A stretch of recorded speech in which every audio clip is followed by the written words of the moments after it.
Welcome in, guys. It is Brad with College SportsCast. We are here after a wild and crazy holiday weekend in the entire landscape of college football and Kentucky. This is our next episode of Wildcat Weekly.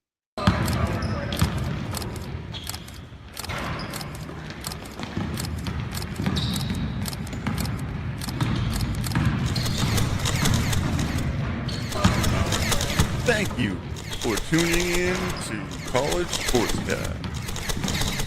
College SportsCast presents Wildcat Weekly. Welcome in, guys. It is Brad with College SportsCast. Got John Hammonds on here with me tonight. What's up, Hammonds? What's up, man?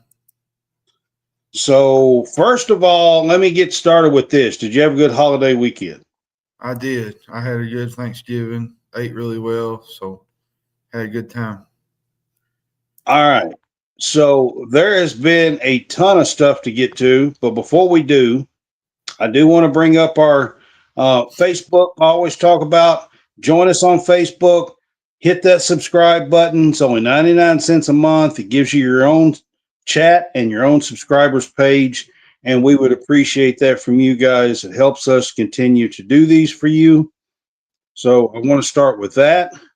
And if you are on YouTube, we appreciate you as well, man. Like and subscribe on YouTube or on Facebook. We appreciate you guys.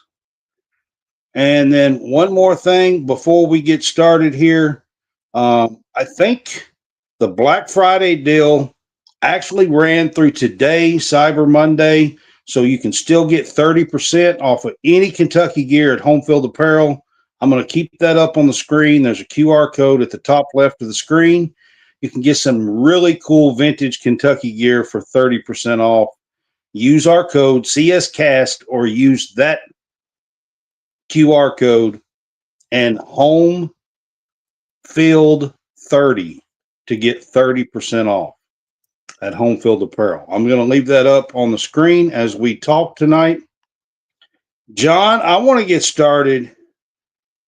And I know there's a lot to get to, okay? But I actually want to get started on Saturday at a very ugly ending to the Stoops era at Louisville on Saturday. That's where I want to start this. I got the football field in the background of Kentucky. And the performance Saturday was about as abysmal as you possibly could have, right? Yeah, pretty much. I mean, the bottom, honestly, just fell out of the Stoops era, to be quite honest with you. There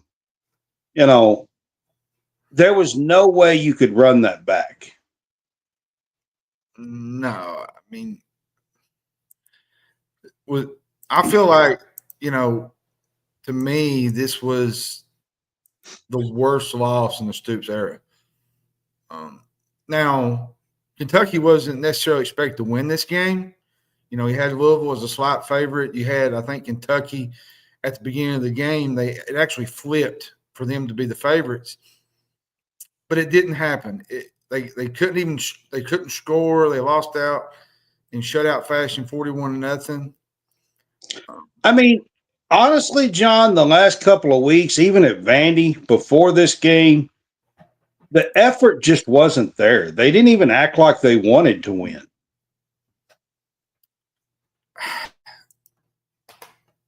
Did you think? Because I don't think there was no effort, really. I mean, I don't believe. The effort wasn't there. I will agree. It was hard to watch. I'm going to be 100% honest with you guys. Halftime on Saturday, I went outside and started doing some decorations and doing some things. I shut the crap off. I'm just being honest with you. Here's what really bothered me, Brad. You had four of their top scholarship running backs out, okay? You basically had a running back, Braxton Jennings, a walk-on, that played at Ashland. In his last game, I can't remember if Matt Jones said it was 61, 71 yards against Corbin. He ran for more yardage against Kentucky than he did against Corbin. High school. And what's really crazy is the night before, me and you was on the phone, and I told you the night before, you said, well, it looks like they're going to have a walk-on as a running back tomorrow. And I told you on the phone, I said, watch him have 120 yards tomorrow. I mean, and then you had Boykins, a wide receiver. He had, career high 101 yards. Man, I don't really know, honestly, Brad, to really even talk about this game. Like, it was just so bad, so frustrating. Here's the thing that most fans, like, you can grasp the picture of it, but you have to really know why he didn't come back. And I want to break that down a little bit. Now, he played Vanderbilt the week before. They was 2-5. They had just lost to Tennessee. They win 3 straight, okay? They beat Auburn. They beat Florida. They beat Tennessee Tech. They're 5-5 going to Vanderbilt, okay? You lose the Vanderbilt game 45-24, okay? Well, to me, that's not a big deal. You was supposed to lose to Diego Pavia. You was supposed to lose. I mean, they did beat Tennessee 45-24 over the weekend as well. Yeah. Then you get to the Louisville game, okay? This is how I feel now. I don't know how you feel or how anybody else feels. I feel like if this was a 28-24 type game and we lost, we're talking about a whole different situation. Stoops probably comes back. I mean, I'm not sure even in a close loss. That I'm not real sure of, John, to be honest with you. If he wins, I think he gets to come back. Yeah, because you're going to a bowl game. You're getting an opportunity to play a bowl game. Yeah, I do. But that performance, I knew at halftime on Saturday, it was all over. The fat lady, I heard the fat lady singing the entire first half of that game. I knew it was over. There was no way that you could run that back and bring this back for another season. It was completely over. But, John, I do want to get to one other thing before we move on to, what's happening now. The extended buyout. I want you to talk like it's a big deal that Stoops was willing to, in his contract, he was owed nearly $38 million within a 60-day period, and he is willing to extend that buyout yearly, monthly, something like that, yearly, I believe, where he will get paid over an extended amount of time instead of within 60 days. Yeah, Mitch Barnhart probably came up to him, tried to negotiate a buyout. It was 37.6 million buyout within 60 days of firing. Now, Stoops, he agreed to a change in the payment schedule.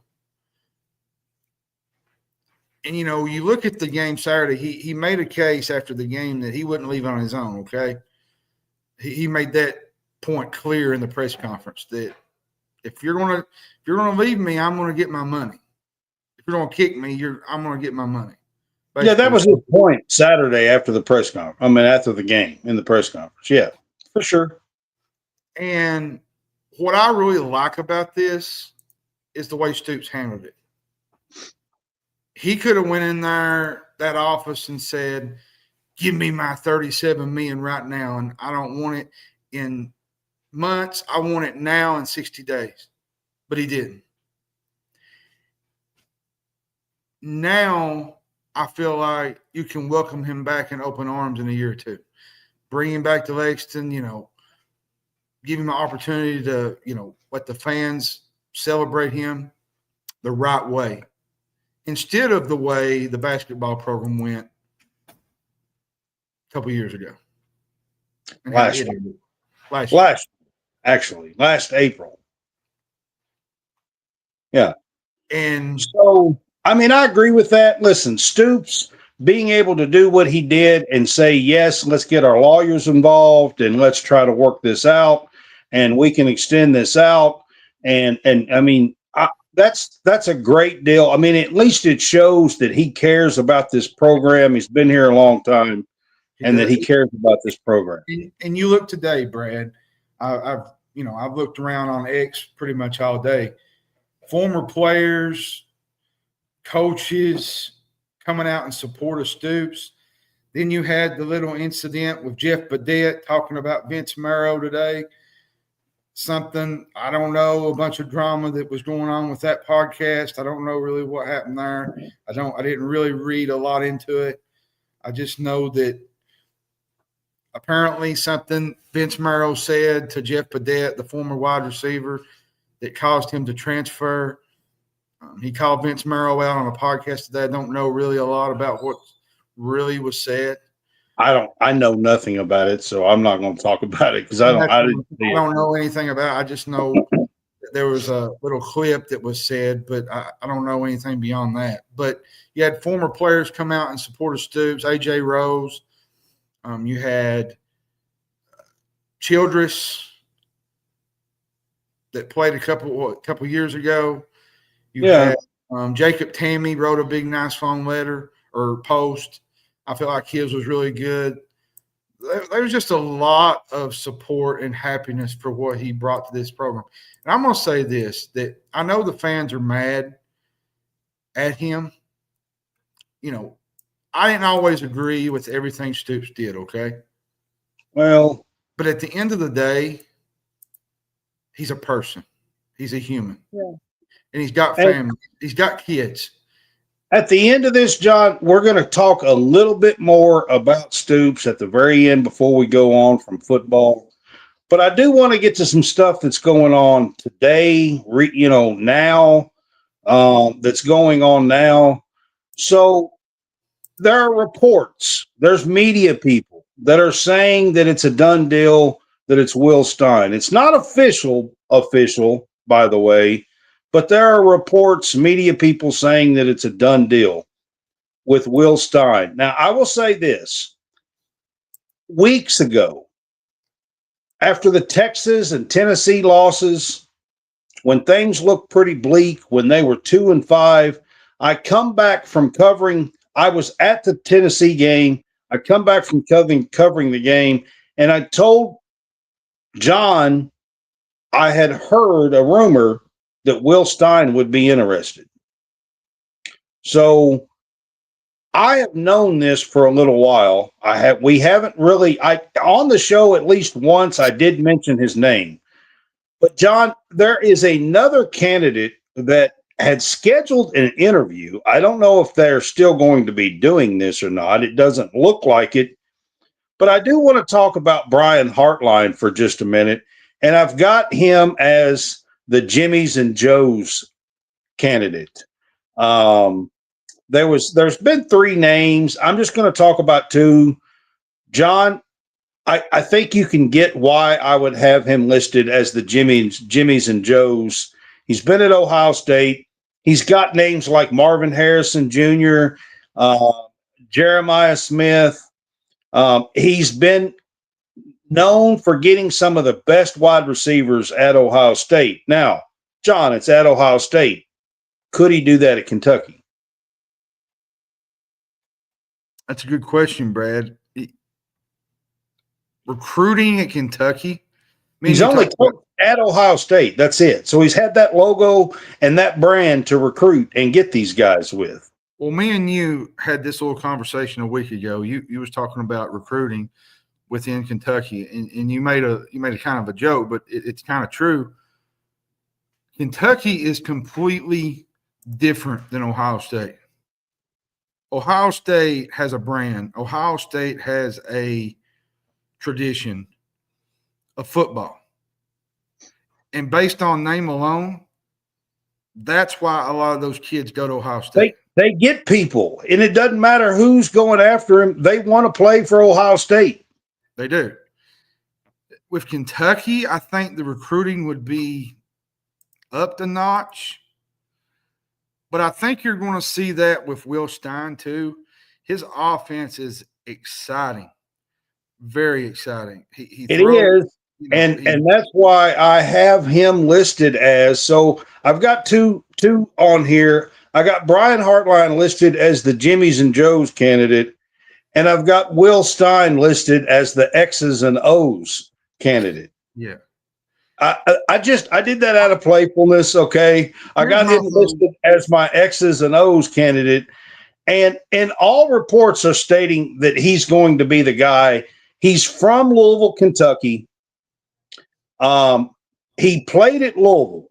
2008 to 2012. Yeah. He started coaching in Louisville.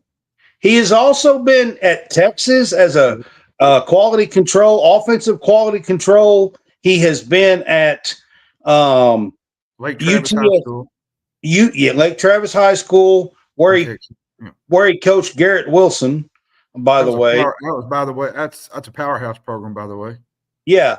And then he went to UTSA as the passing game coordinator, offensive coordinator, wide receivers, or QB coach. And then the last 3 years, John, he has been at Oregon under Dan Lanning. Mm-hmm. And just to throw some numbers at you, they're 36-4. Yeah. And here's the thing: 36-4. I just want to say that. His first game as an offensive coordinator, they averaged 43.7 points per game. Let that sink in. Let that sink in for a second. What's up, Josh? They scored 81 points against Portland State. In 2024, they were the number 1 seed in the playoff before they lost to Ohio State. Oregon's offense has averaged 37.7 points per game over the past 3 seasons. Second in FBS behind North Texas. Yep. And they've been in the top 10 in passing in yards all 3 seasons that he's been at Oregon. You know what I love about him, though, Brad? His ability to adapt to a different quarterback.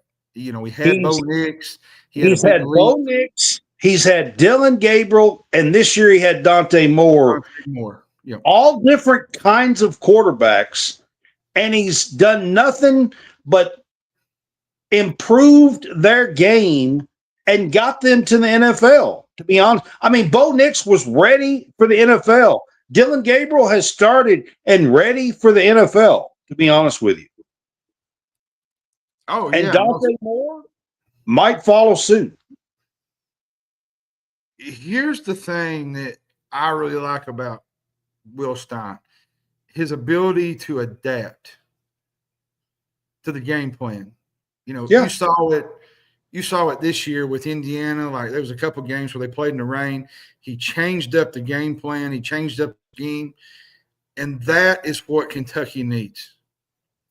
It's a phenomenal get for the Cats. He's a good recruiter. He's probably one of the best offensive minds in college football. He's 39. He's 39 years old, I believe. No, I take that back. He's 36 years old. 36, yeah. He's 36 years old. Hartline is 39. I got them mixed up. But Will Stein is 36 years old. And I just want the Cat fans to know this.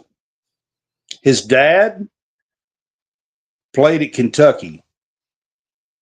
His name was Matt Stein, and he played for Jerry Claiborne in the 80s. He did. His mother is also a Kentucky graduate. Yep. And he grew up going to Commonwealth Stadium as a Kentucky fan. You want to know what's exciting about this, though? You look around the landscape of college football. The elite coordinators that have been on the coaching cycle. You had Kirby Smart. You had Ryan Day, Dan Lanning, Marcus Freeman, and now you got Will Stein.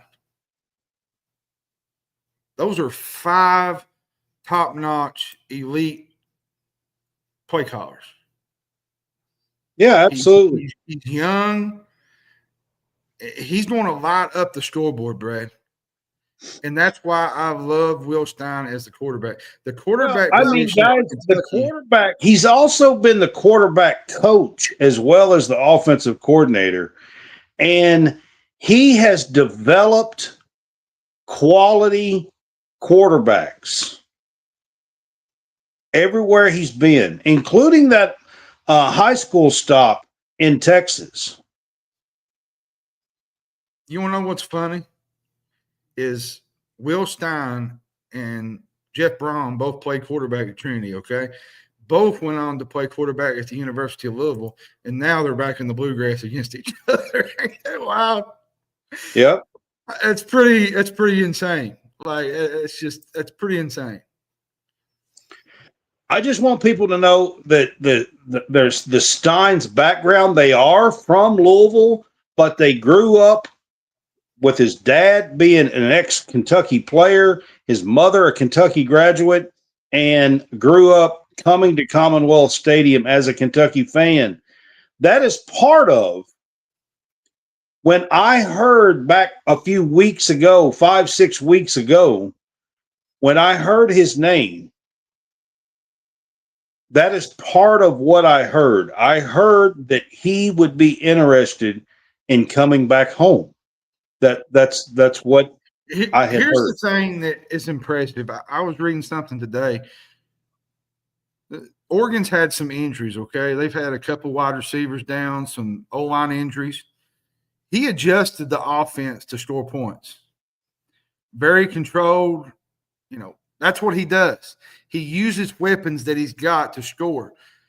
It's a heavy run one game. It's pass the next. There's balance. And there's creativity. There's no worrying that you're going to run the ball up the middle 2 or 3 times or have a halfback draw or a bubble screen. He's a developmental of talent. Look, Brad, he developed Bo Nix. He's got Dante Moore. Bo Nix at Auburn. Bo Nix at Auburn, everybody thought he was done. Yeah, and it's a West Coast offense with NFL-based top plays.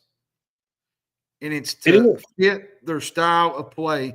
And I'm going to tell you something. I read something a minute ago. It was a Rivals thing or something. It said that there's going to be quite a bit of players from Texas and some Oregon players that might follow him to Lexington. And if that's the case, being a quarterback whisperer, it's untelling what he could do if a quarterback in Lexington.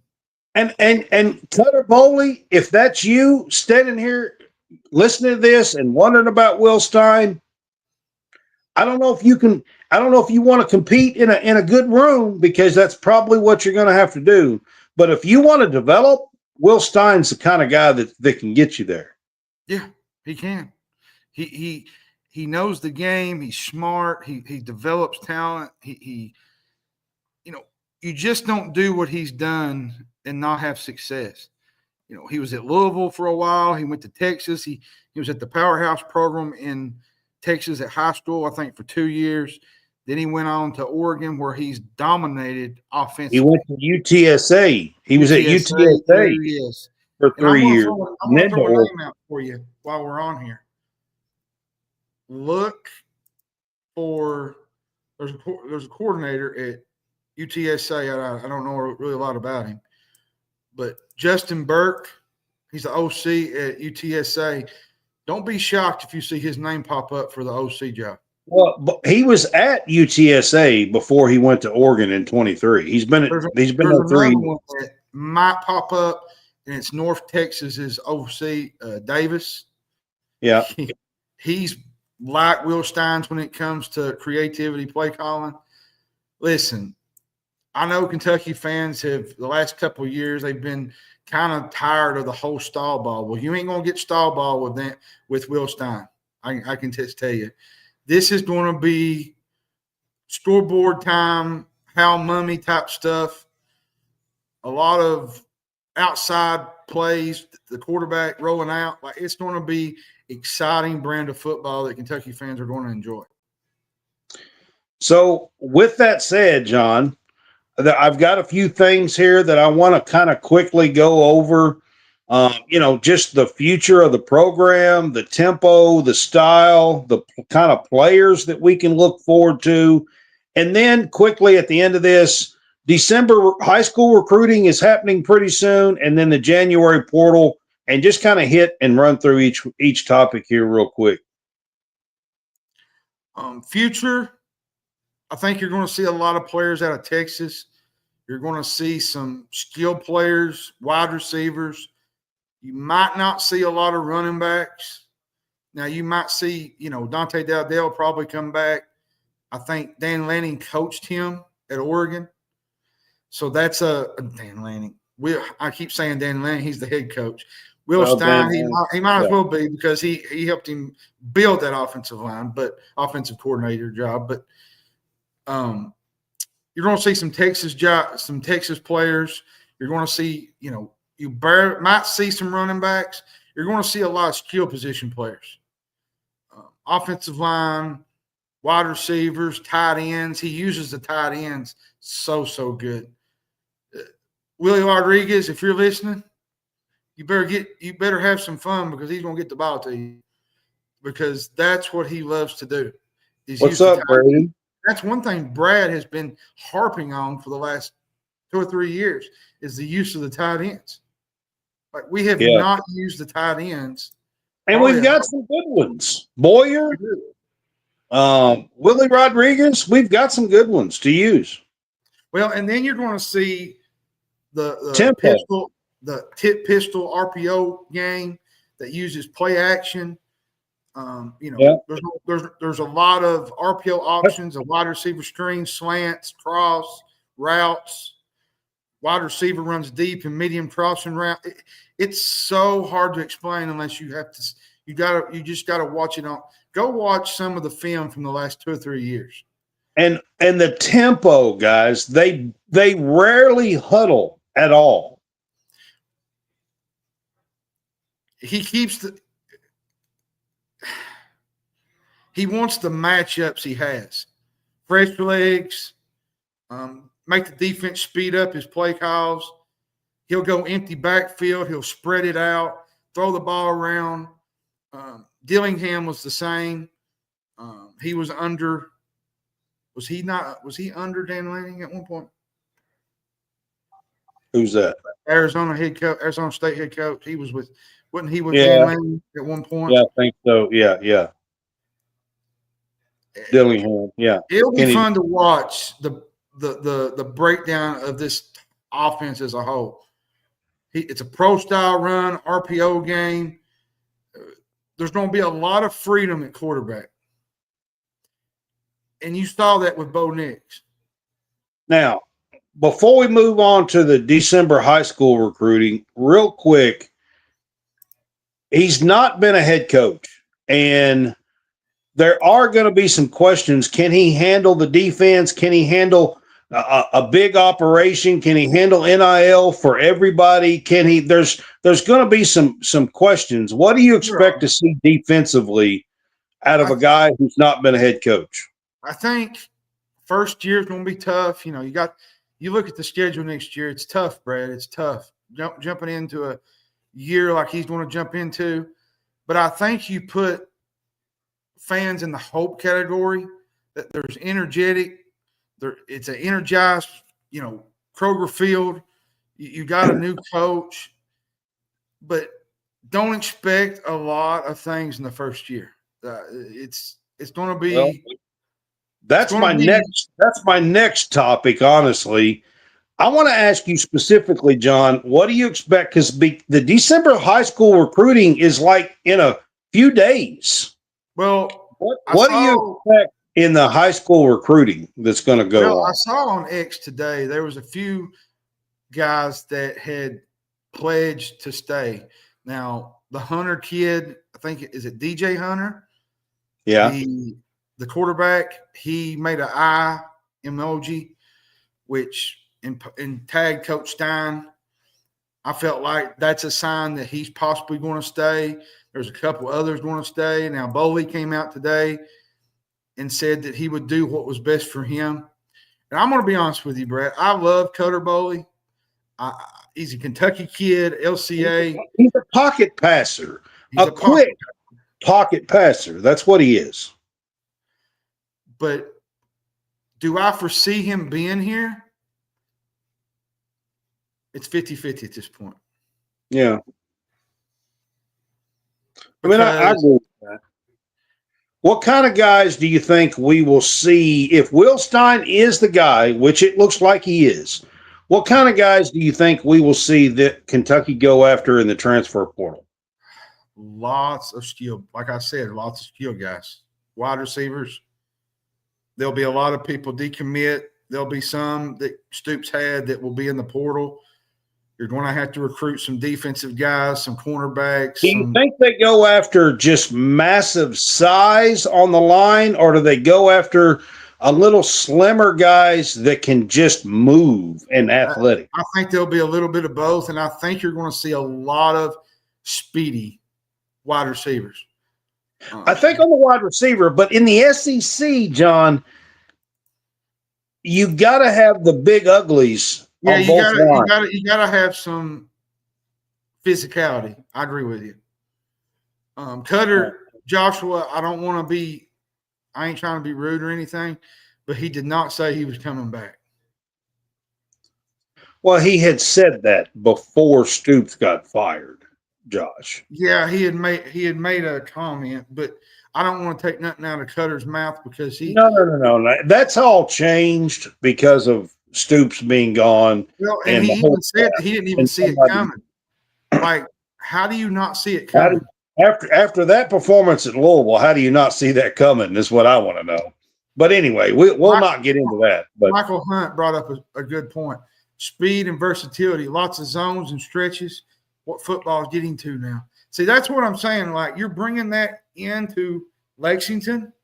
You're going to have a fan base that's excited, Brad.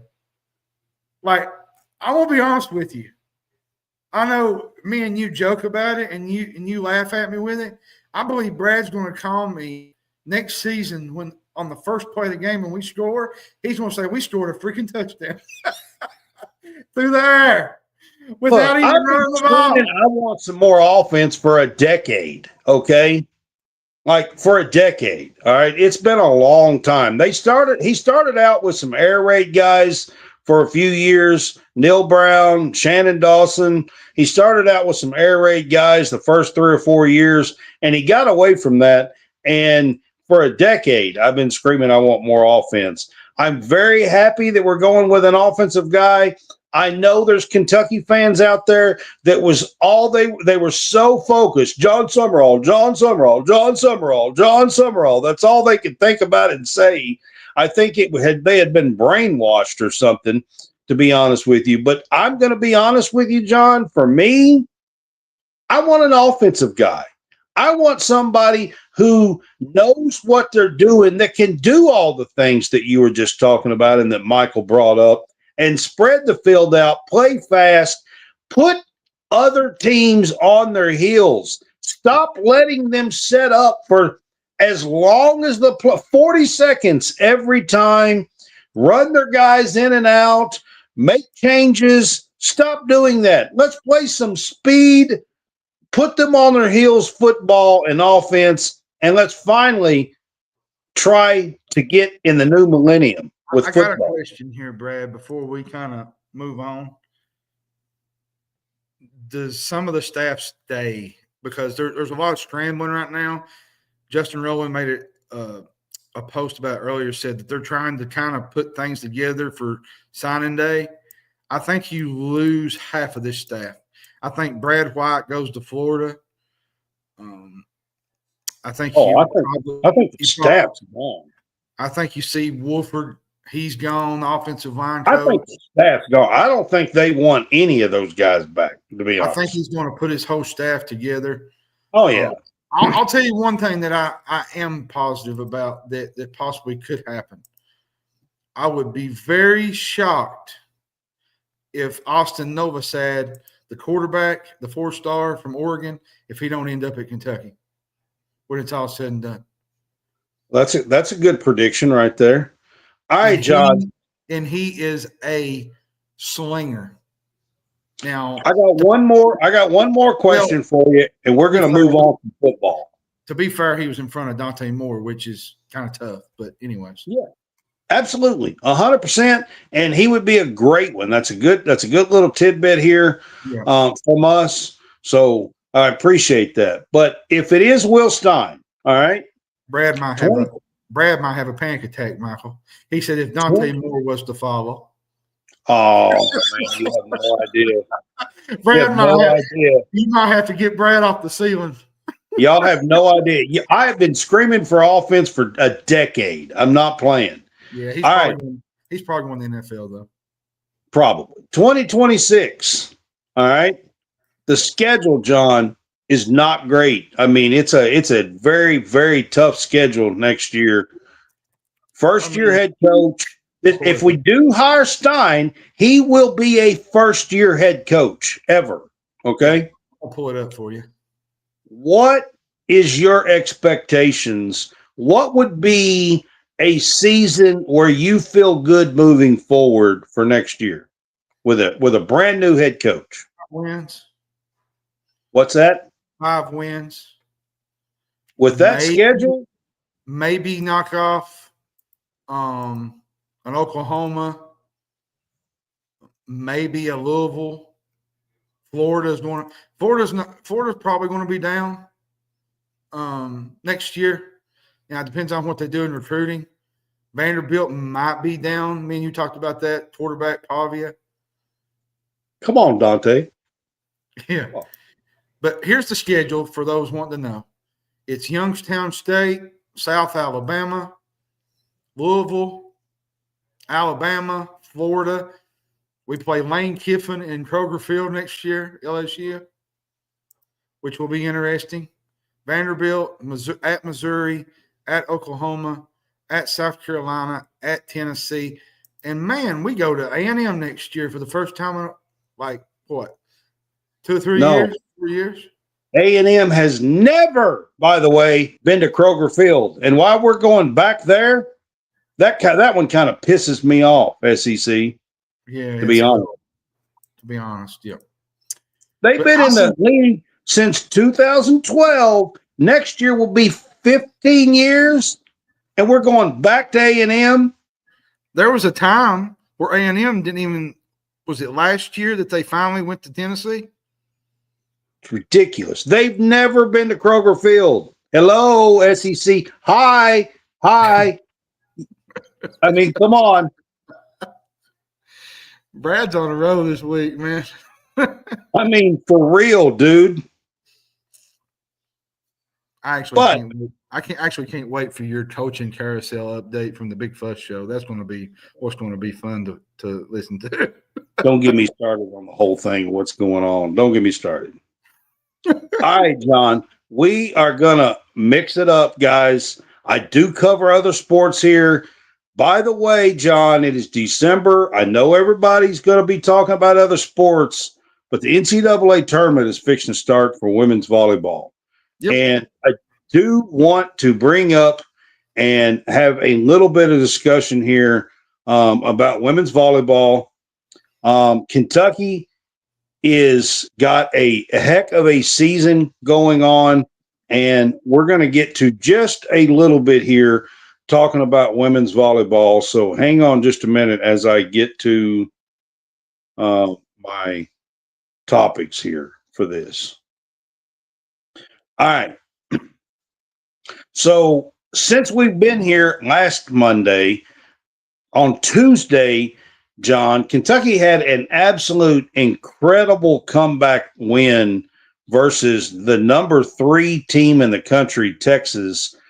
And I just had to bring that up at least one time to win the SEC tournament. They reverse swept them, and in the third set, they were down. They had 2 match championship points. Texas did to win the SEC, and they not only defended that, they come back and won 2 more sets and beat them. Unbelievable, Brad. And it was incredible. They're entering the NCAA tournament as a 1 seed 2, the second overall. They will play Wofford Thursday at historic Memorial Coliseum. Now, they win. They play the winner of Georgia Tech and UCLA on Friday. That is part of the path. I did want to bring that up. By the way, go to historic Memorial Coliseum. The games are they got the home path the entire way. Like John said, they start off with Wofford. They will play the winner because they're going to win that game. Let's be honest. Okay. If they can't win that game, why? But the next game, they will play Georgia Tech or UCLA. UCLA is not a bad club either, by the way. They're pretty good. Yeah, they're a good club. UCLA is for volleyball, but they are, John, the number 2 on Selection Sunday yesterday. Yeah, trying to think when Sunday was. On Selection Sunday last night, they were the number 2 overall seed in the tournament. This team has a legit shot at a national championship. They do. You know, they go into the tournament 18-match win streak, undefeated SEC player. They won their conference tournament. Kentucky's only lost 2 games this year, Brad. One to undefeated Nebraska and one to Pitt. Kentucky has made the NCAA tournament since 2005 when head coach Craig Skinner took over. They won their first national title in 2020 and haven't went past the regionals since. This is a chance for the girls to really do some damage. This is one of their best regular seasons in program history. And I think they're a formidable team. The only thing getting in their way, I think, is really there's a couple of teams, maybe 3. Texas is one, is going to be tough. Nebraska is going to be a gauntlet to get by. They did put Texas and Kentucky on the same side in the Final Four, so they would have to match up again for a third time in the semifinal game. That's going to be a tough matchup because beating a good team 3 times is going to be extremely tough. We found out that last year in basketball with Tennessee, Kentucky, and the men's. Yeah, it's tough to beat a team 3 times in a year, especially when they're a good team. Well, and then you got Pitt. Pitt is a really good team. There's a lot of good teams in this tournament. You got Pitt on one side, and you got Nebraska. Nebraska's still undefeated. They're probably the favorite here. Let's be honest. What's to me is Nebraska only beat Kentucky 3-2. They did. Kentucky had them down 2-0, and they reverse swept Kentucky. But it was early. That was early, like the third game of the season or something. Yep. So you have no idea. I so want the rematch with Nebraska in the championship game. If we can get that, if we can just skate through and get to the championship game with the rematch, man, I'm going to be on pins and needles. I'm going to love it. You have no idea. By the way, Louisville made it as well. They earned the 2 seed. Western Kentucky made it as a 7 seed. But Louisville, guess what? You got Nebraska in your region. So good luck. Yeah. Congratulations. You get Nebraska. Good luck. Oh, me. I'm sorry. I had to say that. Congratulations, Louisville. You get Nebraska. if they get past the first round in the regionals. So all right, one more quick thing on the volleyball here before we move on to some basketball stuff. I do want to tell you guys, for real, go check out the tickets. Get your tickets to go to Memorial Coliseum. They are scheduled. They get the entire region, the whole region. So if they move on, they will play, the Sweet 16 and what would in basketball we call the Elite 8. When it gets down to the 8, we will play both of those games will be at historic Memorial Coliseum. So go out and support these ladies, man. They are working so hard. I swear, if you did not watch this Texas game, for them to work that hard to come back when they were down and out and look like defeated was spectacular. This team has it all, and they could absolutely win a national championship. They have a tough path, but they could do it. All right, John.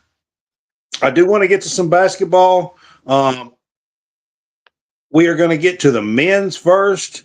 And the first thing I want to talk about, John, is I want to talk about the win over Tennessee Tech and talk a little bit about Pelfrey and the Unforgettables being there. So just quickly, what was your impression of the first time the Unforgettables have been in the house together in Rupp in 33 years It was since 1992? it was absolutely special, Brad, to see, John Pelfrey, Darren Feldhouse,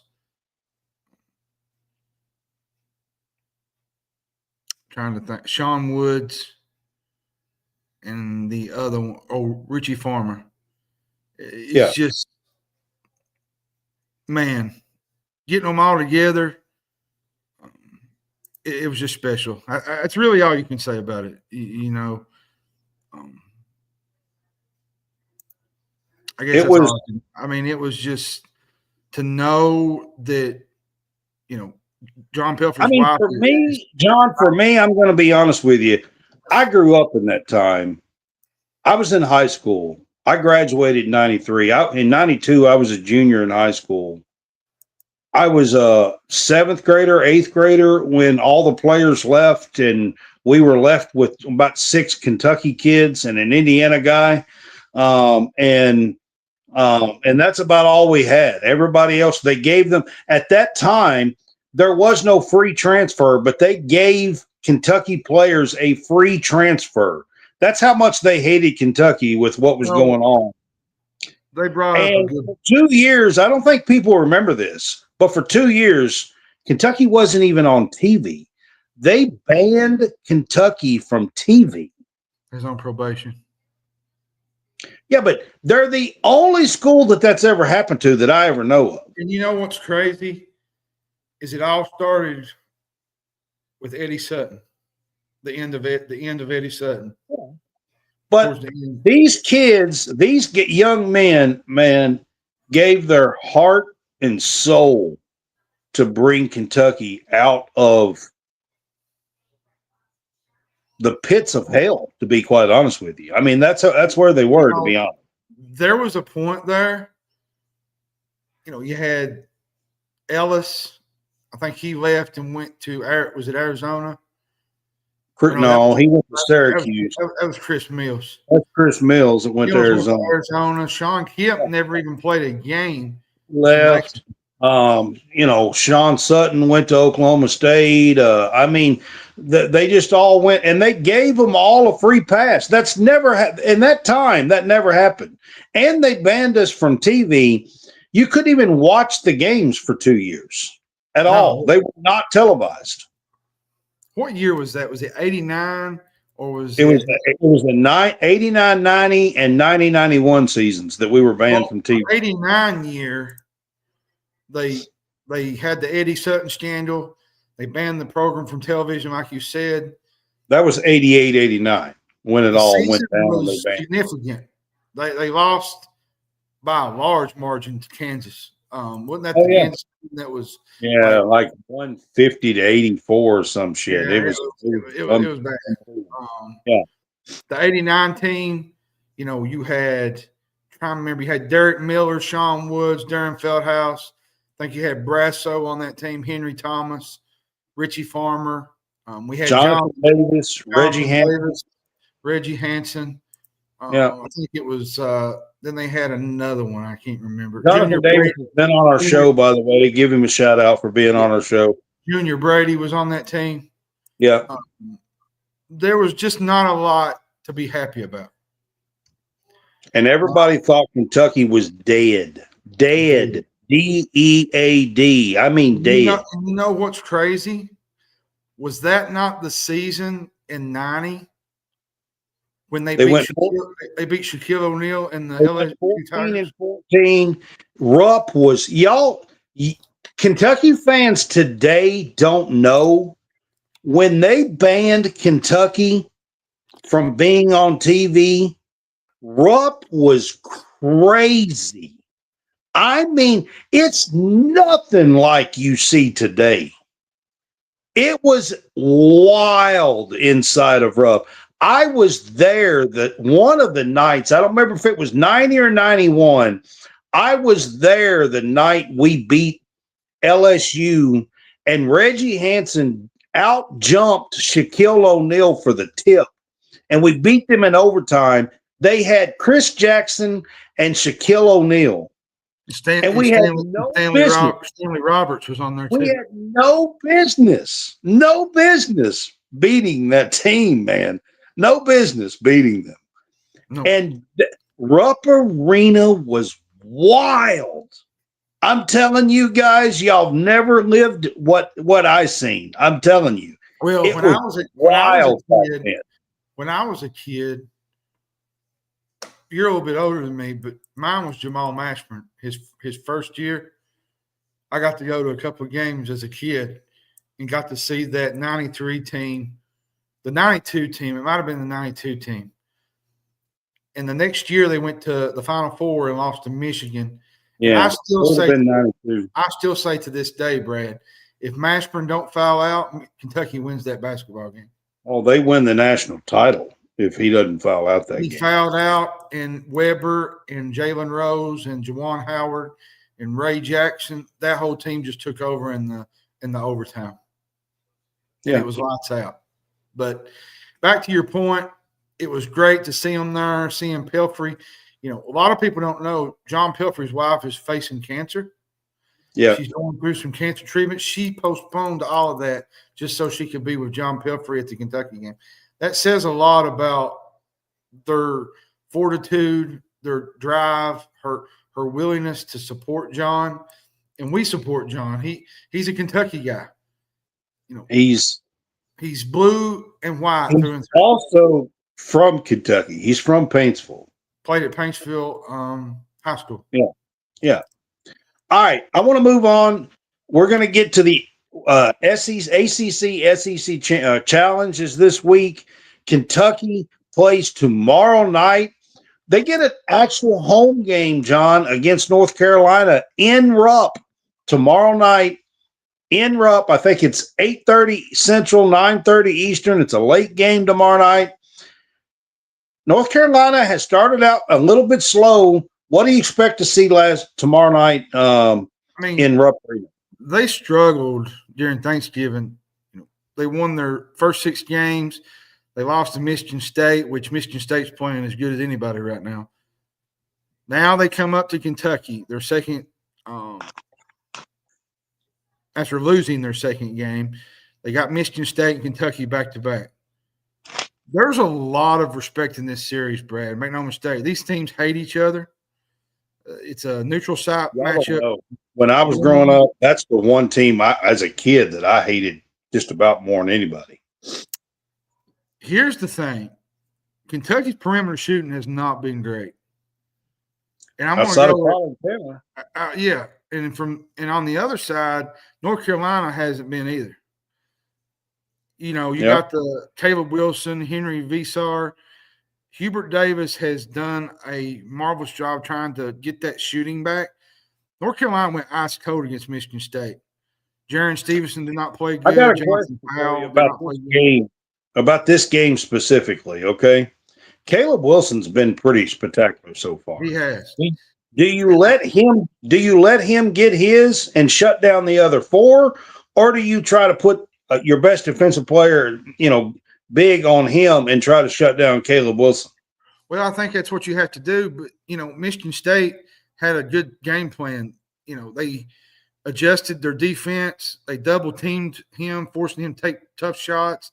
Now, the Wildcats are a different kind of team, so I think you're going to see a different game plan. I do think that you're going to see the ball in Wilson's hands a lot more. This game is huge, Brad. And I don't mean that like you got. I think Gonzaga. It's a must-win in Rupp. I'll be honest with you tomorrow night. I think it's a must-win in Rupp. You got Gonzaga coming up Friday. And that's my next topic. But tomorrow night, I believe tomorrow night is a must-win in Rupp. I wouldn't say it's do or die, but you got to start winning some of these ranked games. I think it's a must-win in Rupp tomorrow night. I really do. I think I'm like Michael, I think you got to put Cam Williams on Caleb Wilson. Try to force him in his length, his size. Now, Jalen Lowe's out tomorrow, most likely. Mo Diabate is probably out. But I think that's really a good sign because it shows that Pope is trying to get them back and get them healthy. So I want to ask you about Gonzaga because they turn around 3 days later in Nashville and playing a really good Gonzaga team. Now, before they played Michigan, Gonzaga was playing lights out. Yeah, So their offense is ticking. Tyron Foster, he's playing really, really well for them. They beat Alabama, they beat Oklahoma, Creighton, Arizona. Sorry. Gonzaga is a spot ahead of Alabama. And Kentucky is the lone ranked team left on Gonzaga's schedule, okay? And it's set to tip at 4 o'clock in Nashville on Friday. This is a big game, must win for the Cats. I think tomorrow night in Rupp is a must win. Must win. The Gonzaga game, I would love to win it. If you do what you've done the last 3 or 4 games, if you can beat North Carolina at home and then beat Indiana at home and defend your house and then go get St. John's, this Gonzaga game, I could take a loss if we have to be honest. Did you know this is the first time since 1998 that Kentucky's played 2 ranked teams in the same calendar week? Yeah, it's been a long time. They had, I think it was Indiana and Maryland that year. That was Tubby Smith's second year. That's what I'm saying, Michael, is that we have to defend the home. Like, we have 2 big games coming up with North Carolina tomorrow night and Indiana on the 13th at home, and we've got to win those games at home. And if we could go get St. John's and win those 2 at home. I'll say this, Brad. If they lose to North Carolina and they lose to Gonzaga, it's going to be a horrible, horrible winter. That's all I can tell you. It's going to be a long, yeah. Yeah, I might go into hibernation. You might as well let the snow fall and get into hibernation, John. And get into a cubby hole and go to sleep. Because, man, you're going to have to figure – like I said, you're going to have to figure out to win these games. You're going to have to win this one. This is a big one. And then I don't know if everybody knows this, but Dick Vitale and Charles Barkley is going to be on this call. Gonzaga? Yeah, both. I think it's Indiana and North Carolina, I believe. It might be Gonzaga, but Charles Barkley and Dick Vitale is going to be sitting together. Can you imagine the conversations going to be ahead in there? Golly. Oh. So, will we see Jayden Quaintance this week in either game? There had been some talk that North Carolina was one of the first goals that maybe he could be. I had also heard Indiana. So, I'm asking this week, do you think he's getting closer and closer? I think it won't be long. Do you think in a big week where we're playing 2 ranked teams, do you think we get he checks in and plays even 10 minutes a game? Because I think that's what they're going to do. They're not going to just put him out there and throw him 25, 30 minutes a game right away. I think it's going to be a slow. It's going to be like 8 or 10 minutes a game the first couple of weeks. It's not going to be anything major. It's going to be like they did with Lowe at Louisville. How they just kind of threw him in there a couple of minutes and kind of see where he was at. And, of course, he got injured in that game, which was unfortunate. So he kind of gave an update today, but he never really gave a definitive answer. But I heard somebody say that they said he had a surprise tomorrow night, Mark Pope. So maybe he plays. Maybe he plays against Gonzaga. I don't know, Brad. But I had heard for the last month that they were shooting for December 2nd, North Carolina. Now, I also had heard that it could be December 13th against Indiana, depending on how things were going. So somewhere in the next 2 weeks, the plans had been that we would start to see Jayden Quaintance. Now, like I said, I do not think these fans, I want you to know, I do not think that we will see them throw Jayden Quaintance to the Wolves and him play 25, 30 minutes a game to start with. We will see him for 8 to 12 minutes. I say that because Pope don't operate like that.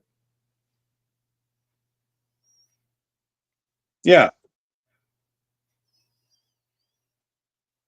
Now, Michael, there had been some talk, but it's kind of quieting down, which is a little weird to me. I think maybe there's some reasons for that. I'm going to say this real quick while we're on this subject real quick. I think Jalen Lowe will be back this year. I just think it'll probably be SEC play. On it. I just don't know that Jayden Lowe's shoulder will stay healthy this year. No, will we see him?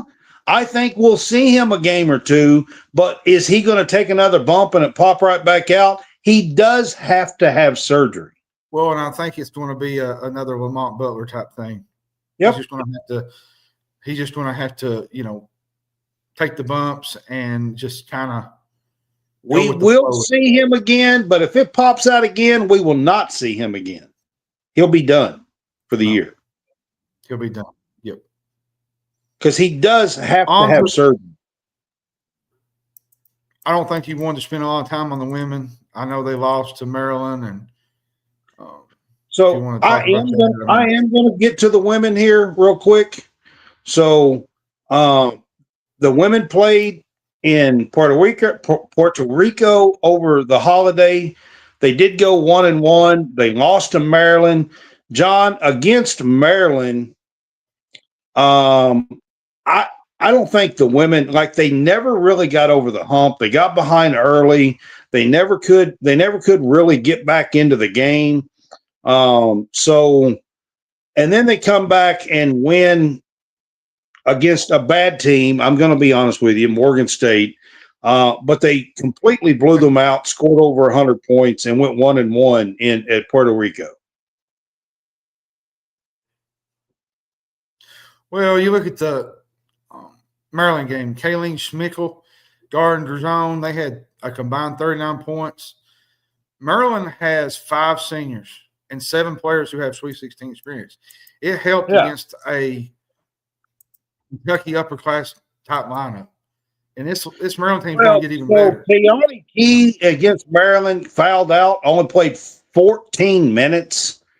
Strack only had 9 points, and it wasn't really her fault. She only took 9 shots. They wasn't really going to her all that much. For me, I felt like Maryland played their best 40 minutes I've seen from the opening. I think Kentucky's got to learn something from that game. I think they have to go and play through Strack a little bit more. Yeah, that wasn't so much what hurt them. What hurt them was the defensive side. They forced 4 turnovers. Kentucky gave the ball away 14 times. Kentucky had 20 turnovers in the first 25 minutes. That's what hurt. You're not going to win many games doing that.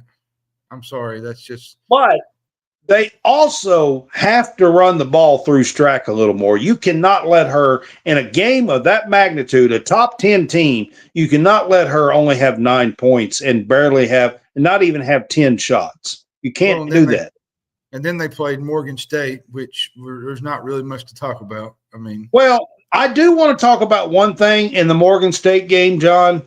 The bench played really, really well in that game. KK Carroll, I want to give you a shout out. Asia Boone, I want to give you a shout out. Asia Boone led Kentucky with 21 points. KK Carroll had 15. They both hit 5 3-pointers off the bench.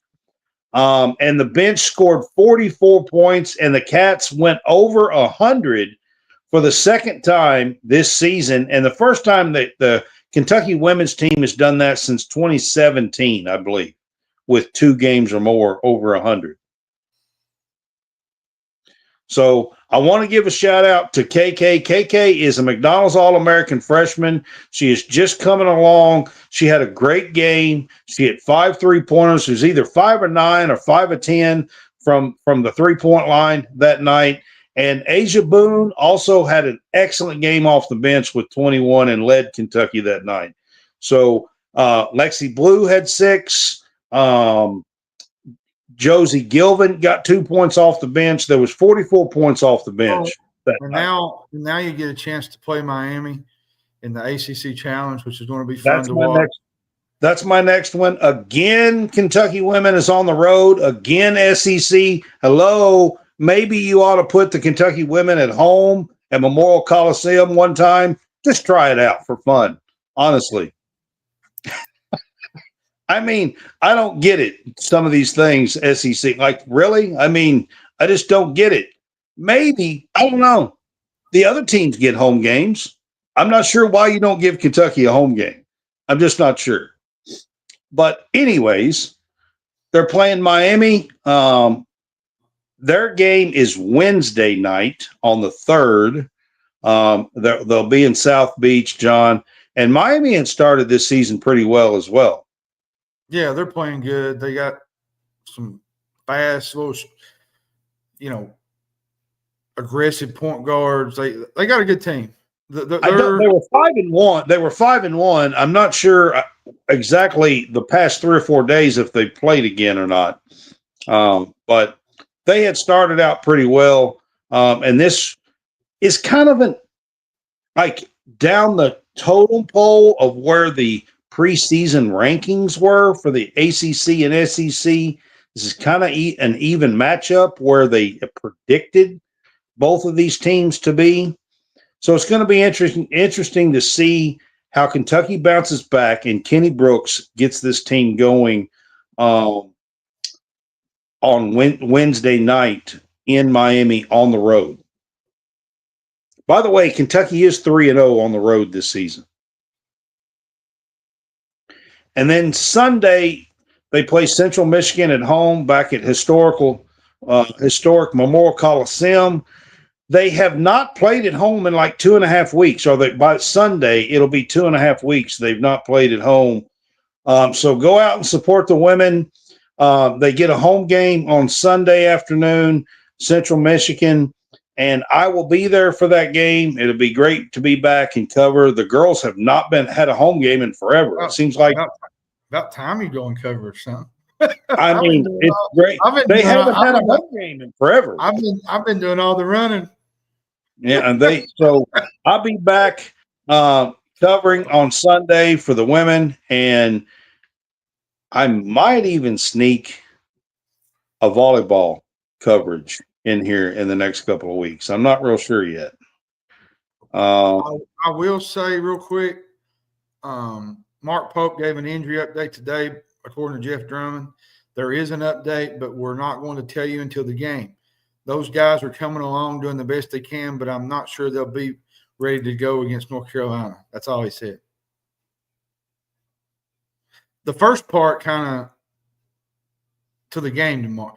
Do you think that has to do with JQ? I kind of do.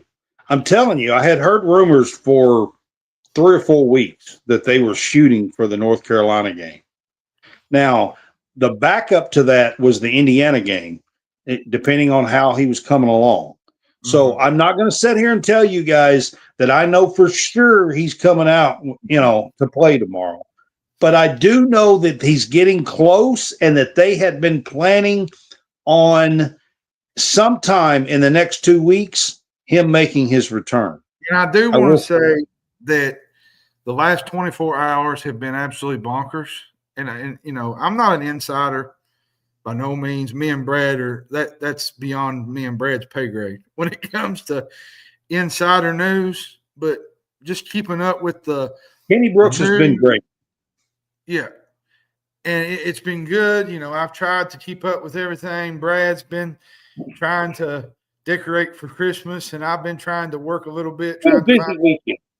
I done Black Friday shopping. I done Thanksgiving on Thursday. I done decorating on Saturday, and then yesterday I also I went to a storage unit that I have and dug out some decorations and done some things yesterday. I'll just say the last 24 hours have been absolutely bonkers.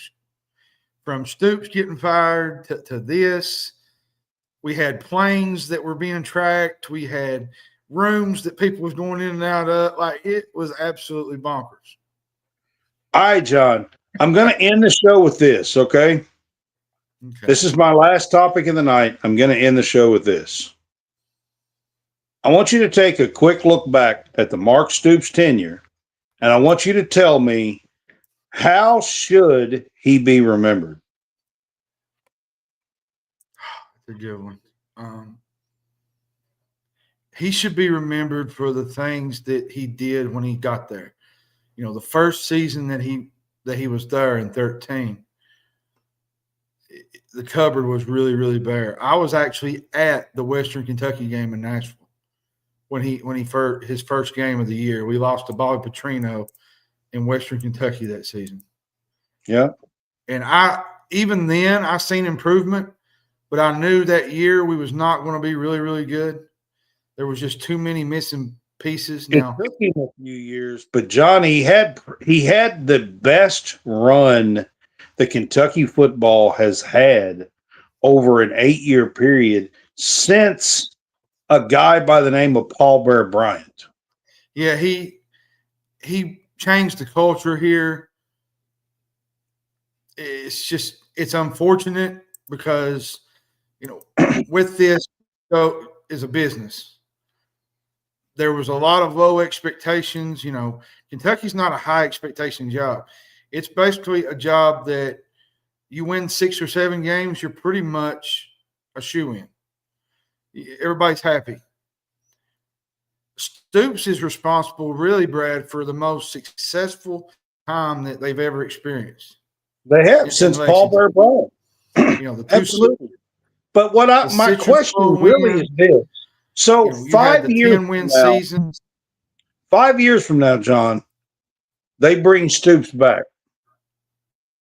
Will fans cheer him and remember him for the good that he did, or are fans going to remember the last 2 or 3 years?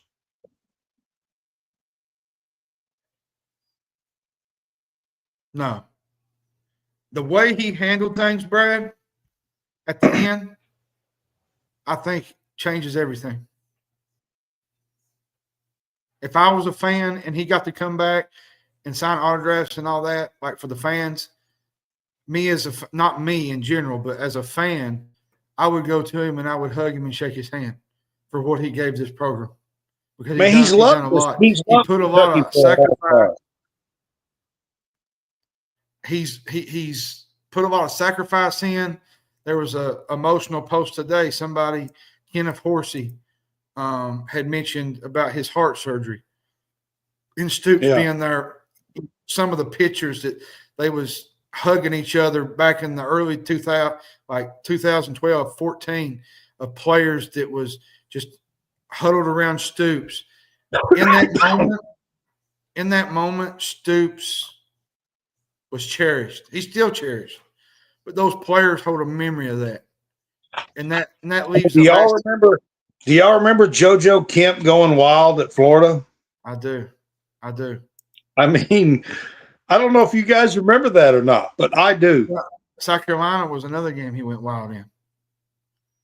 He went wild in both of them. So yeah, but yeah, I think he's done a daggone good job, Brad. It's unfortunate that y'all remember Boom Williams breaking one open at the Swamp? Yep. Because I do. Yeah. He reversed the deal. Those were things that we never seen before Stoops got here. Mm-mm. And then the recruiting kind of got better. You had the Josh Allens, you had Lynn Bowden, you had Wandale Robinson, you had Will Levis, so many greats, Benny Snell. You had so many great moments with these Garrett Juice Johnson, Jeff Badette. There's so many guys you can name off this. Josh Allen, Will Levis, Wandale Robinson. Do y'all remember the catch he made in that drive where he got his bell rang and still brought it home? You talking about the Iowa game? Yeah. Yeah. It was a fun time, Brad. I mean, I think a lot of fans have forgotten a lot of great moments. There's been a lot. There has been a lot. I mean, I just want to remind people, Stoops, for me, man, I appreciate you so much. Like you turned Kentucky into a program that had some expectations, because before there was none. No, it was very low. That's what I mean. It was low coming into it. So and I want to say this while we're kind of on this. You know, me and you did not get to cover him, as you know, it was very short. I did get to meet him and covered him a little bit this year. I got to meet him, and the times I got to meet him in those situations, he was really, really nice to me. He treated me really nice. I'm grateful to the University of Kentucky too for allowing us and everything, but that's not. I mean, my point is that there's a lot of great moments that should be remembered. They should be. I agree with you. And I just want to end it at that and end the show with that tonight.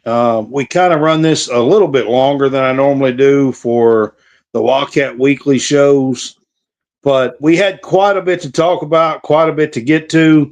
If you missed the Will Stein stuff, that was towards the beginning of the show.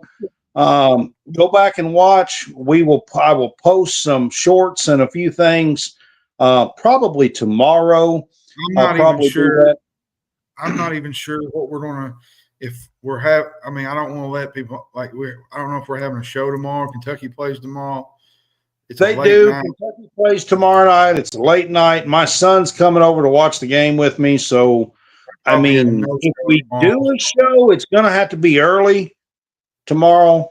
If not, we might do one Wednesday, maybe. Yeah, because we really need to do one this week. I was telling somebody today, because the championship games this week. I don't want to do one early because I want to wait for the college football playoff rankings to come out, because I'll be honest with you, John, I have a lot to talk about with the way things have been going on.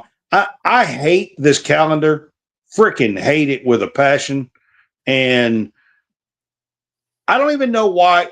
I'm going to say this before we get off the air, and I'm going to tease. Why the hell do we even have a playoff?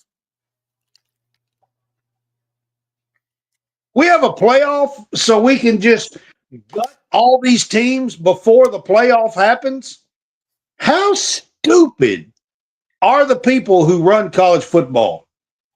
And I'm going to tease this one. We might get an 8-5 Duke in the playoff.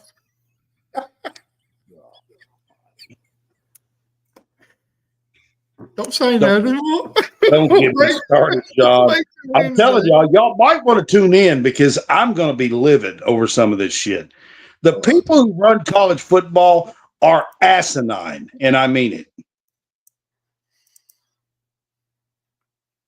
For real. Like, it's why do we even have a playoff? Why don't we just end the season Saturday? We might as well. We're gutting all the teams and coaches and doing all this, opening up transfer portals, and people are leaving, and coordinators are leaving playoff teams, and freaking coaches are just up and leaving damn playoff teams, and it's ridiculous. Imagine an NBA, imagine an NFL or NBA season, and right before the damn playoffs, all the coaches just leave and everything else. You know, what the hell's going on around here? Another good thing was what Rick Pitino said about the Lane Kiffin situation. He said if That'd be like me leaving in March with a number 1 seed. Yeah, just And open leaving league. out. You got a number 1 seed in the playoffs and March Madness, and just let's gut the team and open the portal and like, what in the hell are these people doing that's running college football? Michael brought up a good point real quick. They should not accommodate a weak conference champ because they want it for 2 or 3 lost better teams. I'm gonna go as far as saying this. I'm gonna tease this. We got to go, Brad, before you get on one of your wild shenanigans. Why even have a playoff if you're going to blow up the teams? If you're going to put Duke in at 8-5, why don't you just put Texas in? I mean, hell, let's put in a 6-6 team. Why don't we?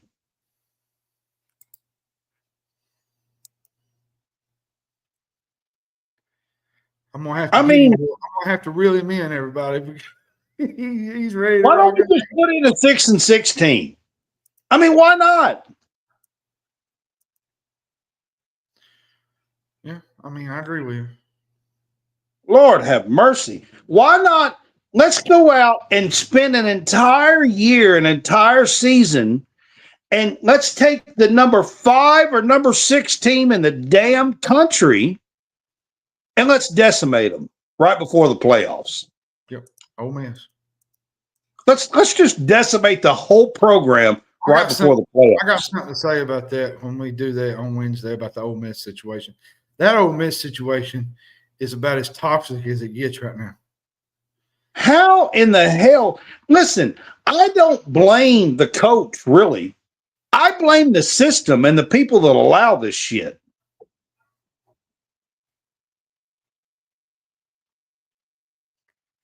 Again, hello, College Football Playoff Committee, SEC, ACC, Big 12. I mean, I don't know. Maybe y'all should wake up and smell the damn coffee. I don't know. Something. I'm not sure. Just saying. There's your big tease right there. Y'all might want to tune in because I'm going to go nuclear. I promise. I tell you what I might do. I might just stay off. I'm going to go nuclear. I don't want to be associated with this. I'm just kidding. I'm serious. It's a heart attack. These people are insane and insanely stupid for allowing this. Yeah, I agree with you. All right, guys. I'm wrapping this up. This has been Wildcat Weekly. John got me off on some rants, but this has been Wildcat Weekly. We've got a lot to cover. Enjoy some basketball. There's some going to be some volleyball games this week as well that you should go to it at Historic Memorial Coliseum. I think they're the 4th and the 6th, I believe, the volleyball games, if I'm not mistaken. It's Thursday. Yep. Yeah. So check them out. Y'all have a good week. We will see you Wednesday probably for a nuclear Big Fuss show. Have a good one. Y'all have a good night.